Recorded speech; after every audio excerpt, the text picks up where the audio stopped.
कई दिनों तक चूल्हा रोया चक्की रही उदास, कई दिनों तक कानी कुतिया सोई उसके पास।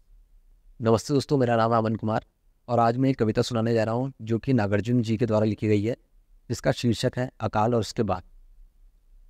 इस कविता में कवि अकाल के दौरान की स्थिति बताते हैं और उसके बाद बताते हैं कि जब घर के भीतर अनाज के दाने आते हैं तो परिवार में क्या स्थिति है। तो कविता के बोल कुछ इस प्रकार है। कई दिनों तक चूल्हा रोया चक्की रही उदास, कई दिनों तक चूल्हा रोया चक्की रही उदास, कई दिनों तक कानी कुतिया सोई उसके पास। कई दिनों तक लगी भीत पर छिपकलियों की गश्त, कई दिनों तक चूहों की भी हालत रही शिकस्त।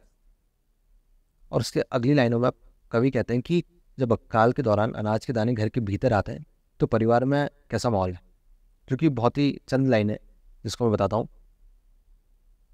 दाने आए घर के भीतर कई दिनों के बाद, दाने आए घर के भीतर कई दिनों के बाद, धुआं उठा आंगन से ऊपर कई दिनों के बाद, चमक गई घर भर की आंखें कई दिनों के बाद, कौवे ने पाखें खुजलाई कई दिनों के बाद, कौवे ने पाखें खुजलाई कई दिनों के बाद। तो ये कविता थी। धन्यवाद।